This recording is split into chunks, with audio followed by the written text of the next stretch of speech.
세계는 늘 그렇듯 전쟁과 정변이 끊이지 않는 곳이었습니다. 서쪽에서는 로마 공화정이 1차 포에니 전쟁에서 카르타고를 꺾고 지중해 강자로 떠오르고 있었습니다. 동쪽에서는 마케도니아 왕국, 이집트의 프톨레마이오스 왕조, 그리고 셀레우코스 제국이 옛 알렉산드로스 제국의 땅을 나눠 가지며 경계 지역을 두고 끝없는 싸움을 계속하고 있었습니다. 그 사이에 페르가몬 같은 신흥 왕국과 수많은 그리스 도시 국가들이 끼어 있었고 각자 살아남기 위해 눈치를 보고 있었습니다. 로마가 처음 동방 문제에 개입한 계기는 그리스 본토가 아니라 일리리아라는 변방 지역에서 시작됐습니다. 일리리아는 오늘날의 알바니아와 달마티아 일대에 해당하는데 당시 그리스인과 로마인에게는 야만적이고 거친 땅으로 여겨졌습니다. 이 지역에는 많은 부족과 두목들이 있었고 그중 아르디아이 부족이 왕 아그론과 왕 비테우타 아래서 세력을 빠르게 키우고 있었습니다. 일리리아 해적들은 점점 남쪽으로 내려와 그리스 상선을 약탈했고 결국 로마 상인들의 배까지 공격하기 시작했습니다. 로마 원로원은 처음에는 군단을 보내기보다 사절단을 보내 외교적으로 압박하려 했습니다. 그러나 협상 자리에서 로마 사절 한 명이 살해되면서 모든 것이 바뀌었습니다. 로마는 이 사건을 명분으로 삼아 대규모 군대와 함대를 일리리아로 보내 첫 번째 일리리아 전쟁을 시작했습니다. 전쟁은 짧고 일방적이었습니다. 일리리아의 주요 거점들은 차례로 함락되었고 테우타 여왕은 굴욕적인 평화 조약을 받아들여야 했습니다. 로마는 해적지를 금지시키고 일리리아 해안 여러 도시를 자신의 영향권 안에 편입했습니다. 이때 로마가 눈여겨본 사람이 있었습니다. 바로 일리리아 귀족 데메트리오스 파로스였습니다. 로마는 그에게 작은 영지를 주고 로마의 친구로 만들어 두었습니다. 하지만 데메트리오스는 작은 영지에 만족할 사람이 아니었습니다. 점점 주변을 장악하며 다시 일리리아 전체를 통합하려 했습니다. 그 과정에서 로마 동맹 부족들의 땅을 침범하고 약탈을 일삼으면서 로마를 시험했습니다. 로마가 본격적으로 대응하지 않자 데메트리오스는 로마가 바빠서 신경 못 쓰는구나 라고 착각했고 한층 대담하게 나갔습니다. 하지만 그때 로마는 다른 전선에서 갈리아인들과 싸우느라 잠시 손을 쓸 수 없었을 뿐이었습니다. 결국 데메트리오스가 아흔 척의 경량 갤리선을 이끌고 아드리아 해안 도시들을 노골적으로 약탈하자 로마는 두 번째 일리아 전쟁을 선포하고 또 한 번 대군을 파견해 일리리아를 상하로 쓸어버렸습니다. 데메트리오스는 요새를 지키려 했지만 요충지 디말룸이 순식간에 함락됐고 파로스 섬도 잃게 되었습니다. 그는 몰래 숨겨둔 배들을 타고 가족과 부하 대부분을 버린 채 남쪽으로 도망칠 수밖에 없었습니다. 도망친 데메트리오스가 도착한 곳은 마케도니아 왕국의 젊은 군주 필리포스 5세의 궁정이었습니다. 필리포스 5세는 어린 나이에 왕위에 올랐지만 강한 군사력과 야망을 가진 군주였습니다. 그 이전에 마케도니아는 안티고노스 2세, 데메트리오스 2세, 그리고 섭정왕 안티고노스 도손을 거치며 내부 반란과 그리스 도시들의 저항을 겨우겨우 수습하고 겨우 안정을 되찾은 상태였습니다. 안티고노스 도손은 북쪽으로는 일리리아를 몰아내고 남쪽으로는 스파르타까지 제압하며 마케도니아의 위신을 회복했지만 기원전 221년에 죽었고 어린 필리포스가 뒤를 이었습니다. 필리포스는 마케도니아의 옛 영광을 되찾고 그리스 세계의 맹주가 되고 싶어 했습니다. 그런 그에게 데메트리오스 파로스는 로마는 이미 한니발에게 당해 쓰러지고 있다. 이 기회에 서쪽으로 세력을 넓혀야 한다고 끊임없이 부추겼습니다. 때마침 서쪽에서는 카르타고의 장군 한니발이 알프스를 넘어 이탈리아를 침공한 뒤 트레비아 전투와 트라시멘의 호수 전투에서 로마군을 연달아 격파하고 있었습니다. 칸나이 전투까지 이어지자 로마는 진짜로 멸망 직전처럼 보였고 필리포스는 이 틈을 놓치고 싶지 않았습니다. 그는 한니발과 비밀리에 동맹을 맺고 아드리아 해를 건너 이탈리아를 위협하는 계획을 세웠습니다. 이것이 바로 첫 번째 마케도니아 전쟁의 불씨였습니다. 하지만 실제 전쟁 양상은 그의 기대와는 꽤 달랐습니다. 로마는 직접 대군을 보내기보다 그리스의 아이트올리아 연맹 등과 손잡고 필리포스를 견제하는 방식을 택했습니다. 마케도니아는 그리스 안팎에서 여러 적들과 동시에 싸워야 했고 전쟁은 애매한 휴전으로 끝났습니다. 그러나 양쪽 모두 상대방을 진짜로 믿지 않았습니다. 언제든 다시 싸울 수 있는 불안한 평화에 불과했습니다. 한편 남쪽 이집트에서는 프톨레마이오스 왕조의 통치력이 점점 약해지고 있었습니다. 상류 이집트에서는 토착 반란이 일어나 일부 지역이 사실상 떨어져 나갔고 왕은 일찍 죽고 어린 파라오가 즉위하면서 섭정 다툼이 격화되며 중앙 권력이 크게 흔들렸습니다. 그 틈을 노린 왕이 바로 셀레우코스 제국의 군주 안티오코스 3세였습니다. 안티오코스 3세는 동쪽 원정을 통해 옛 페르시아 땅까지 영향력을 넓혔고, 이제는 소아시아와 시리아에서 이집트의 옛 영토를 빼앗으며 새로운 강자로 부상하고 있었습니다. 필리포스 5세 역시 점점 약해지는 이집트를 보며 에게해와 소아시아 해안에서 영토를 넓히기 시작했습니다. 그 과정에서 로도스와 페르가몬 같은 해상 국가들의 이익이 정면으로 침해되었습니다. 로도스와 페르가몬은 스스로 막기에는 힘이 부족했고 결국 로마에게 도움을 요청하기로 합니다. 로마 입장에서는 카르타고와의 싸움이 끝나가고 있었습니다. 이제 지중해 동쪽을 정리할 명분과 여력이 동시에 생겼습니다. 하지만 로마 시민들은 끝없는 전쟁에 지쳐 있었습니다. 미네를 설득하는 일이 먼저 필요했습니다. 집정관 술피키우스 갈바는 필리포스를 피루스와 한니발에 비유하며 지금 막지 않으면 언젠가 이탈리아까지 쳐들어올 것이라고 경고했습니다. 결국 미네는 전쟁을 승인했고 두 번째 마케도니아 전쟁이 공식적으로 시작되었습니다. 이 전쟁의 후반부를 이끈 인물이 바로 티투스 플라미니누스였습니다. 그는 스스로를 그리스를 해방할 로마인이라고 내세웠습니다. 플라미니누스는 그리스 도시들을 돌며 마케도니아로부터의 자유를 약속했고, 많은 도시들은 로마와 손잡는 편이 필리포스와 싸우는 것보다 이득이라고 판단했습니다. 전쟁의 분수령은 아우스강 계곡과 키노스케 팔라이 전투에서 갈렸습니다. 아우스 근처에서 필리포스는 산악 지형의 요새 같은 자리에 파랑크스를 배치하고 버티고 있었습니다. 플라미니누스는 정면 돌파 대신 현지 귀족의 안내를 받아 정예 부대를 산길로 우회시켜 필리포스의 측면을 노렸습니다. 앞에서는 가볍게 충돌을 이어가며 시선을 끌어두고 뒤에서는 우회 부대가 자리를 잡자 로마군은 동시에 공격을 개시했고 마케도니아군은 포위 위협에 진영을 버리고 물러날 수밖에 없었습니다. 더 결정적인 순간은 기원전 197년 테살리아의 언덕 키노스케 팔라이에서 찾아왔습니다. 그날 아침 짙은 안개 속에서 양측의 정찰대가 언덕 위에서 충돌하면서 점점 더 많은 병력이 전장으로 끌려 들어왔습니다. 언덕 한쪽에서는 필리포스의 파란크스 절반이 내리막을 타고 내려오며 로마 좌익을 강하게 밀어붙였고 군단병들은 막대한 압박을 받았습니다. 하지만 다른 쪽에서는 아직 정비도 끝나지 않은 파랑크스가 오르막길 위에 어지럽게 늘어서 있었습니다. 플라미니누스는 정비된 로마 우익을 이끌고 이 미완성 파랑크스를 정면에서 덮쳤습니다. 파랑크스는 완전히 갖춰진 평지에서 강력했지만 지형이 울퉁불퉁하고 배열이 어지러우면 힘을 쓰기 어려웠습니다. 로마 군단병들은 틈이 보이는 곳마다 파고들어 작은 단위로 잘라 공격했고 곧 좌우 전황은 서로 정반대로 흘러가기 시작했습니다. 한편에서는 마케도니아가 밀어붙이고 있었고 다른 한편에서는 로마가 파랑크스를 찢어내고 있었습니다. 결국 로마의 한 장교가 자기 부대 일부를 떼어 전투가 잘 풀리던 마케도니아 측면을 뒤에서 기습하는 데 성공했고 팔방에서 공격을 받은 파랑크스는 무너져 내릴 수밖에 없었습니다. 이 승리의 결과 필리포스 5세는 그리스 대부분 지역에서 철수하고 막대한 배상금을 내고 로마의 외교적 지배를 인정해야 했습니다.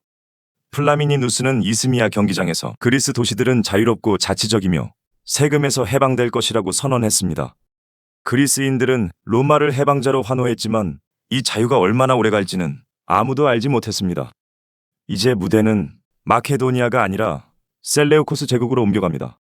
안티오쿠스 3세는 소아시아와 시리아에서 승리를 거두며 대왕이라는 칭호까지 얻었습니다. 그는 에게해 연안과 트라키아에서 영향력을 확대하며 헬레니즘 세계의 새로운 중심이 되고 싶어 했습니다. 이때 로마와의 갈등이 본격적으로 시작되었습니다. 로마는 그가 유럽에 발을 들이는 것을 용납할 생각이 없었습니다. 그리스의 아이트올리아 연맹은 로마는 해방자가 아니라 새 지배자다라고 비난하며 안티오코스를 그리스로 초청했습니다. 안티오코스는 기원전 192년 소규모 군대를 이끌고 데메트리아스와 라미아 등지로 상륙했고 아이트올리아인들은 그를 그리스의 해방자로 추대했습니다. 로마는 대놓고 전쟁을 선포하기 전까지 먼저 군대를 아폴로니아에 배치해 상황을 예의주시했습니다.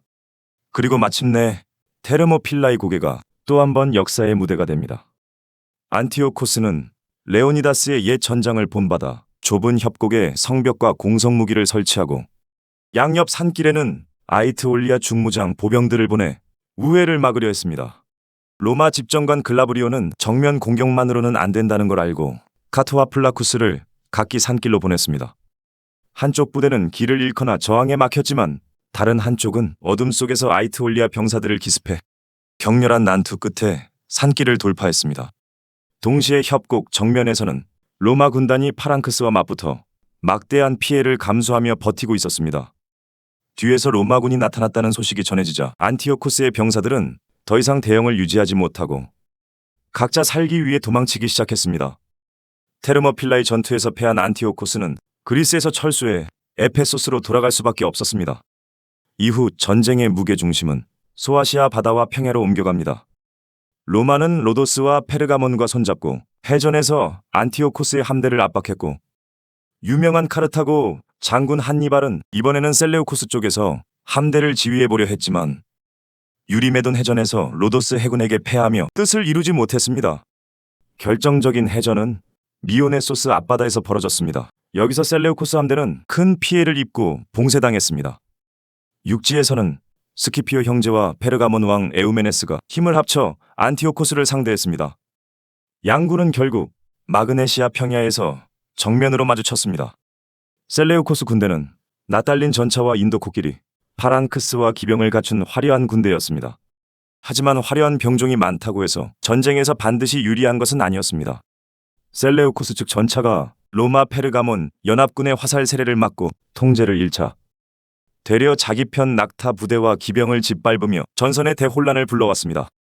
왼쪽 날개가 완전히 무너지자 중앙 파랑크스는 여러 방향에서 공격을 받기 시작했고, 로마 군단병들은 틈이 생기는 곳마다 파고들어 파랑크스를 조각내며 몰아붙였습니다. 마그네시아에서 대피한 안티오코스는 결국 로마의 가혹한 조건을 받아들여야 했습니다.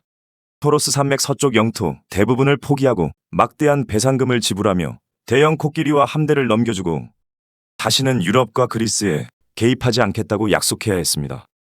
이로써 셀레우코스 제국은 겉으로는 여전히 거대했지만 서쪽 영향력은 큰 타격을 입었고, 이후 여러 지방이 차례차례 독립하며 제국은 서서히 썩어 들어가기 시작했습니다. 한편 그리스 안에서는 아이트올리아 연맹이 끝까지 로마에 저항했지만 헤라클레이아와 다른 도시들이 함락되며 결국 가혹한 조건의 평화조약을 받아들여야 했습니다.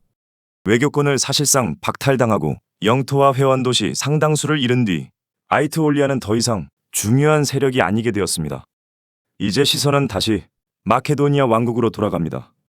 키노스케 팔라이 이후 필리포스 5세는 표면상 로마에 순응하는 척했지만 내부에서는 조세제도와 행정체계를 정비하며 언젠가 다시 일어설 날을 준비하고 있었습니다. 그의 아들 데메트리오스는 어릴 때 로마의 볼모로 잡혀갔다가 호의적인 대우를 받고 돌아왔습니다. 이 때문에 데메트리오스는 로마의 호감을 가진 왕자로 자랐고 원로원도 그를 로마의 우호적인 후계자로 밀어주려 했습니다.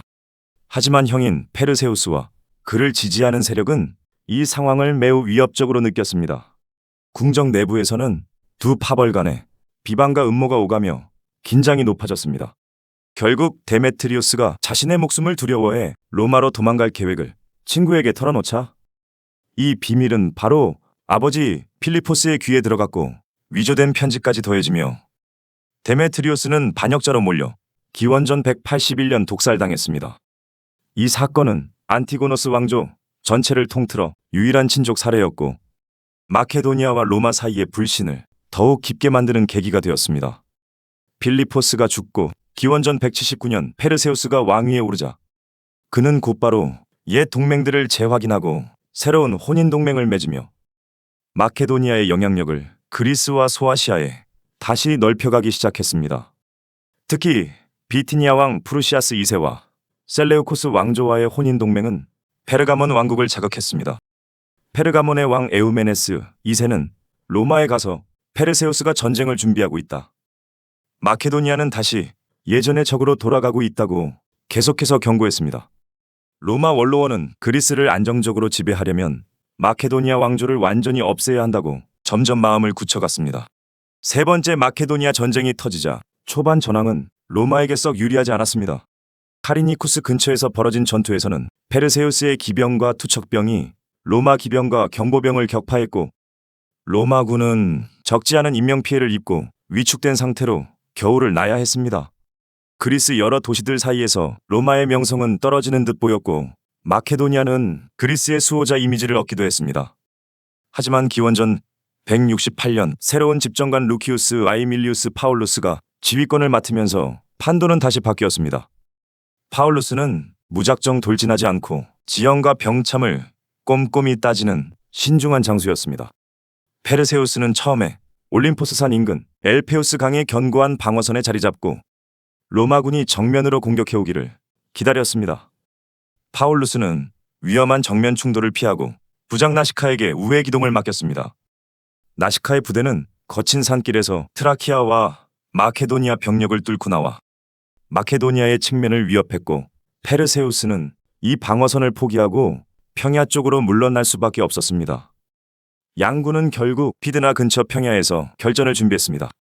전투 전날 밤 월식이 일어나 달빛이 붉게 변하자 마케도니아 병사들은 불길한 징조로 여기고 두려움에 사로잡혔습니다. 반면 로마군은 첫문에 밝았던 장교 갈루스가 미리 자연현상일 뿐이라고 설명해 차분하게 제사를 지내며 마음을 가라앉힐 수 있었습니다. 다음날 물을 깃던 노새 하나를 두고 양측 경보병 사이에서 사소한 충돌이 시작되었습니다. 이 작은 싸움은 곧 양쪽의 증원 병력을 불러들였고 마침내 페르세우스는 전군을 출동시켰습니다. 먼저 움직인 것은 마케도니아 파랑크스였습니다. 앞줄 5줄은 창을 수평으로 내밀고 뒤줄은 비스듬히 세운 채 하나의 거대한 창의 숲처럼 천천히 전진하기 시작했습니다. 처음에 로마 경보병들은 이 거대한 벽 앞에서 사실상 갈려나갔습니다. 파울루스는 이대로 평지에서 맞붙으면 군단이 크게 희생될 것이라 판단하고 재빨리 후퇴 명령을 내려 군단병들을 언덕 쪽으로 조금씩 물려 올렸습니다. 파랑크스는 승기를 잡았다고 생각하며 그대로 추격했지만 지형이 점점 울퉁불퉁해지자 창의 줄은 흐트러지고 대열 사이에 틈이 벌어지기 시작했습니다. 로마 장교들은 이 틈마다 소규모 부대를 밀어넣어 파랑크스 내부를 파고들었습니다. 어떤 군단은 파랑크스의 왼쪽 옆구리를 노렸고 다른 군단은 열린 간격을 통해 뒤쪽으로 돌아 들어가며 사방에서 압박을 가했습니다.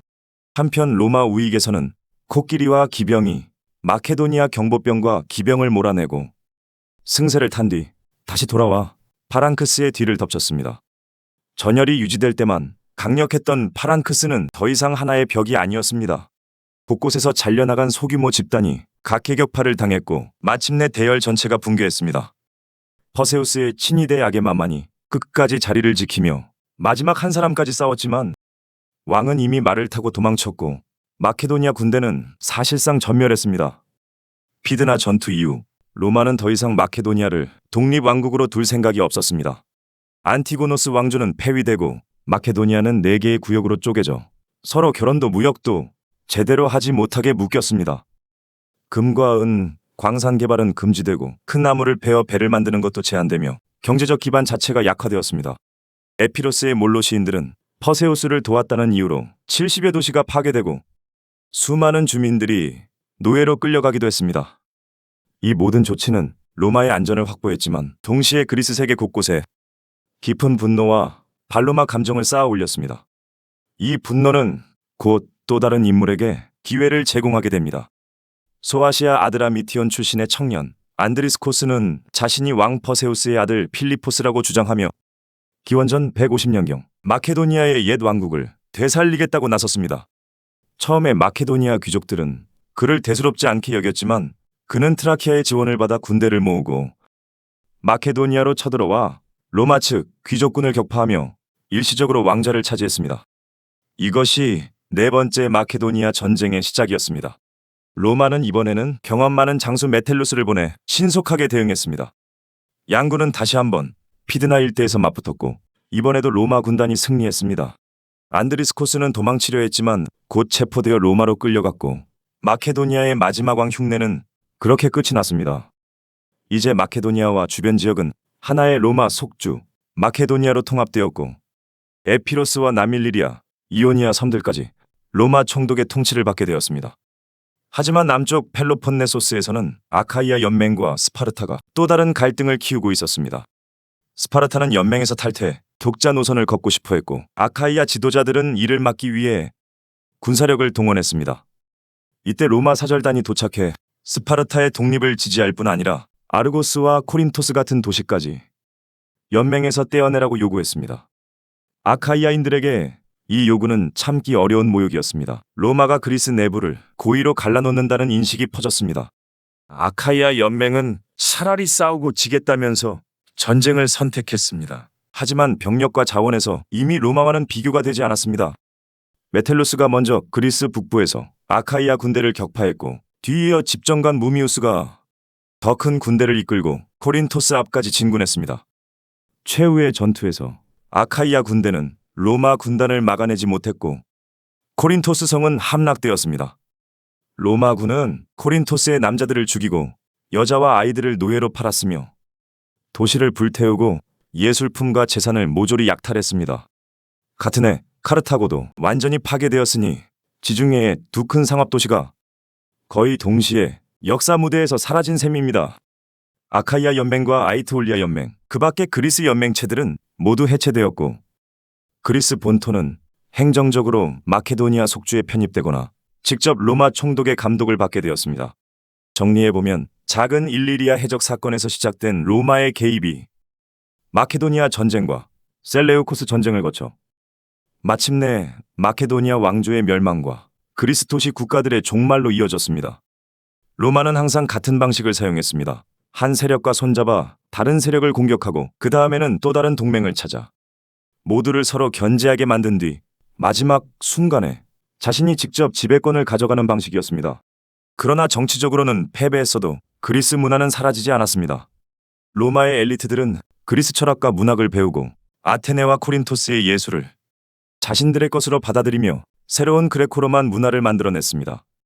군사적으로는 로마가 이겼지만 정신과 예술의 영역에서는 그리스가 로마를 정복했다는 말이 바로 여기에서 나왔습니다.